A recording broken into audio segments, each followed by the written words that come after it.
À exactement 9h47, le sol sous la ville la plus dynamique d'Israël s'est mis à trembler violemment. Pas une petite secousse comme les habitants en ressentent parfois, mais un véritable séisme terrifiant qui faisait vaciller les immeubles comme des arbres sous la tempête. En quelques secondes d'horreur absolue, des millions d'Israéliens ont compris qu'ils étaient en train de vivre ce que les scientifiques redoutaient depuis des décennies. Le grand séisme était enfin arrivé. La magnitude de la secousse a été telle que des ondes sismiques ont traversé tout le pays. Des vitres ont explosé sur les gratte-ciels, projetant des éclats de verre en pluie sur les rues en contrebas. Les voitures dérapaient dans tous les sens, les conducteurs perdant le contrôle sur des routes soudainement ondulantes. Dans les appartements de Tel Aviv, des familles regardaient avec effroi leurs murs se fissurer comme des coquilles d'œufs, les meubles basculaient et leur monde entier littéralement s'effondrait autour d'eux. Le vacarme était assourdissant, pas seulement celui du séisme, mais aussi celui du cri collectif d'une ville réalisant que ce n'était pas une secousse banale venue de la région de la mer Morte. C'était l'événement catastrophique qui allait bouleverser Israël à jamais. En quelques minutes à peine, les premiers rapports ont commencé à affluer depuis l'aéroport Ben Gurion. Porte d'entrée d'Israël vers le monde, fierté de son infrastructure nationale, il faisait face à une catastrophe d'une ampleur inimaginable. Le terminal principal, par lequel transitent chaque année des millions de passagers, avait subi des dommages structurels majeurs. Des témoins en parlaient d'un grondement semblable au tonnerre, alors que les poutres de soutien cédaient et que des pans entiers du toit s'effondraient. Des voyageurs qui attendaient calmement leur vol quelques instants plus tôt se sont mis à courir pour sauver la peau pendant que les plaques du plafond s'écrasaient autour d'eux. La tour de contrôle, symbole iconique de la connexion d'Israël avec le reste du monde, oscillait dangereusement pendant que des ordres d'évacuation étaient hurlés à travers le système d'alerte d'urgence. Les contrôleurs aériens ont quitté leur poste, abandonnant les avions en vol sans aucune assistance. Sur les pistes, de gigantesques fissures, semblables à des éclairs, déchiraient le tarmac, rendant tout atterrissage impossible. Un pilote a raconté plus tard le moment terrifiant où on lui a annoncé qu'il ne pouvait pas poser son avion à Ben Gurion. Le kérosène presque épuisé, sans alternative, il a dû atterrir en urgence sur une base militaire. L'aéroport qui avait survécu aux guerres et aux attentats venait d'être balayé par la force de la nature. Et ce n'était que le début de l'apocalypse des infrastructures qui frappait le pays. Au cœur de Tel Aviv, l'ampleur réelle de la catastrophe devenait de plus en plus évidente et terrifiante. Les bâtiments construits avant l'introduction des normes sismiques israéliennes en 1980, et ils étaient des centaines de milliers, ne pouvaient tout simplement pas tenir le choc. Un à un, les anciens immeubles d'habitation cédaient. D'abord, des fissures en toile d'araignée couraient sur les façades, ensuite les murs se détachaient de leur ossature, et enfin dans un fracas que les survivants n'oublieront jamais, des structures entières s'effondraient en 1000 morceaux. Le quartier prestigieux de Dizengoff, autrefois joyau de Tel Aviv, ressemblait désormais à une zone de guerre. Un immeuble résidentiel de 12 étages sur le boulevard Rothschild a vacillé de gauche à droite avant que ses niveaux inférieurs ne s'écrasent, piégeant des dizaines de familles à l'intérieur. Les cris des personnes coincées se mêlaient aux hurlements des sirènes, alors que les secours tentaient de se frayer un chemin dans des rues couvertes de débris. Des lignes électriques se rompaient comme des cordes de guitare, plongeant des quartiers entiers dans l'obscurité et projetant des gerbes d'espaciles sur les gravats en feu. Des conduites d'eau éclataient avec une force explosive, transformant les rues en rivières et rendant les opérations de sauvetage encore plus dangereuses. La métropole moderne dont les Israéliens étaient si fiers basculait dans le chaos en quelques minutes. Et la terre continuait de trembler, avec des répliques puissantes. Le bilan humain était bouleversant et immédiat. Dans les immeubles effondrés de Tel Aviv, Haïfa et Jérusalem, des milliers de personnes se retrouvaient piégées. Des secouristes, armés de rien d'autre que leurs mains, commençaient l'interminable tâche de fouiller les tonnes de béton et de métal tordu.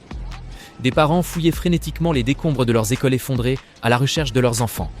Dans les hôpitaux, le personnel soignait à la lumière de lampes torches, les générateurs de secours ayant lâché, tout en tentant de sauver des vies pendant que les murs de leur propre bâtiment craquaient autour d'eux.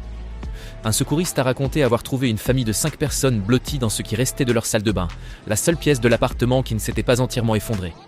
Ils avaient survécu pendant des heures dans un espace pas plus grand qu'un placard, le père soutenant un pan de plafond avec son dos pour protéger ses enfants. Les récits de survie miraculeuse se mêlaient à des tragédies insoutenables. Des familles entières rayaient de la carte en quelques secondes. Des jeunes mariés écrasés dans leur premier appartement. Des personnes âgées qui avaient survécu à la guerre, mais pas à l'effondrement de leur maison. Les plus chanceux atteignaient la rue pour découvrir une ville transformée en parcours de la mort. Mais peut-être que le plus déchirant, c'était de savoir que cette catastrophe aurait pu être évitée, ou au moins atténuée. Depuis des années, les meilleurs sismologues israéliens tiraient la sonnette d'alarme. Le pays est situé sur la faille syro-africaine, l'une des zones sismiques les plus actives au monde. Le dernier grand séisme à avoir ravagé la région remonte à 1927, faisant 500 morts et 700 blessés. Les scientifiques avertissaient que ce genre de séisme massif se produise tous les 80 à 100 ans, ce qui signifiait qu'Israël vivait à crédit. Rapport après rapport, Il mettait en garde, surtout concernant les anciens bâtiments construits avant l'apparition de normes de construction parasismique modernes. Une étude accablante du gouvernement révélait que 93% des bâtiments à risque dans le nord d'Israël s'effondreraient en cas de séisme majeur. Plus de 800 000 appartements à travers le pays avaient été construits avant l'entrée en vigueur des normes de sécurité sismique de 1980. Écoles, hôpitaux, infrastructures essentielles, toutes vulnérables. Les experts ne mâchaient pas leurs mots. Si le grand séisme arrivait, le nombre de morts pourrait se compter en dizaines de milliers. Et pourtant, année après année, les programmes de renforcement des bâtiments étaient sous-financés ou repoussés. Les politiciens promettaient des mesures à chaque petite secousse pour mieux les oublier une fois le sol redevenu stable. Maintenant que Tel Aviv brûlait et s'effondrait, ces avertissements résonnaient comme des prophéties.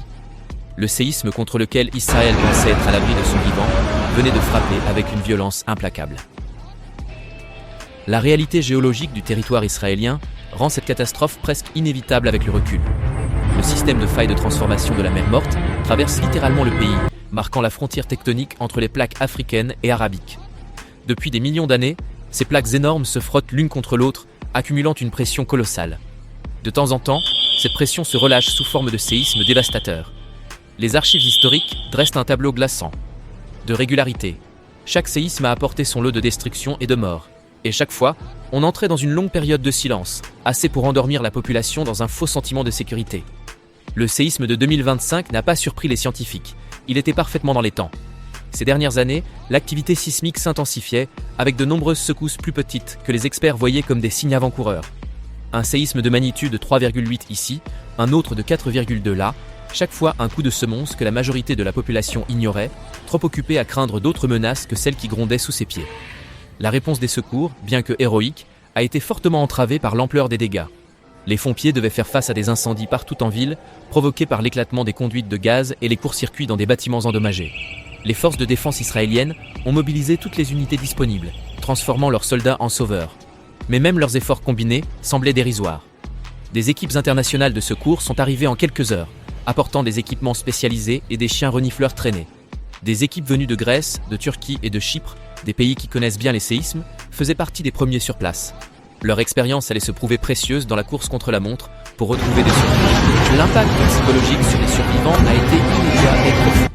Des milliers de personnes, épargnées physiquement, se retrouvaient à gérer une autre forme de blessure. Le traumatisme d'avoir senti la terre solide se liquéfier, d'avoir vu son foyer disparaître en quelques secondes, d'avoir tout perdu. Ces cicatrices-là mettront bien plus de temps à guérir que n'importe quelle blessure corporelle. Des centres de soutien psychologique improvisés ont été installés dans des parcs ou des espaces ouverts, partout où les répliques semblaient moins dangereuses.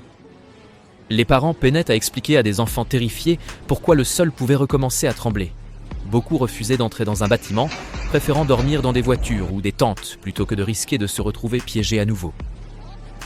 Le moindre bruit de débris qui s'effondre ou une porte qui claque suffisait à déclencher des mouvements de panique. C'est tout un pays qui apprenait à vivre avec une nouvelle forme de peur. Alors que les secours se poursuivent et que l'ampleur réelle de la catastrophe se révèle, des questions difficiles commencent à émerger sur l'avenir d'Israël. La priorité immédiate reste de sauver des vies et d'héberger les centaines de milliers de personnes laissées sans abri. L'aide internationale afflue, des équipes venues du monde entier rejoignant les recherches désespérées de survivants, mais déjà, les regards se tournent vers l'après. Comment un petit pays peut-il se reconstruire quand une si grande partie de son infrastructure est détruite ? Comment redonner confiance à une population quand même le sol sous ses pieds devient une menace ? Les conséquences économiques sont vertigineuses. Les premières estimations évoquent des dégâts dépassant 50 milliards de dollars, soit près de 15% du produit intérieur brut du pays. La bourse de Tel Aviv, logée dans un bâtiment endommagé, a fermé ses portes pour une durée indéterminée. Le tourisme, secteur vital, s'effondrait alors que les images de la destruction faisaient le tour du monde. Les grandes entreprises technologiques, installées dans le quartier des affaires aujourd'hui dévasté, tentaient dans l'urgence de relocaliser leurs opérations. La Startup Nation, qui avait bâti sa réputation sur l'innovation et la résilience, se retrouvait face à son épreuve la plus rude. Cette tragédie allait-elle provoquer une nouvelle vague d'émigration ou souder la population dans un vaste effort de reconstruction ? Les répliques se poursuivent, chacune déclenchant une nouvelle vague de panique dans une population déjà traumatisée. Les bâtiments fragilisés par la première secousse menacent de s'effondrer à chaque nouveau tremblement.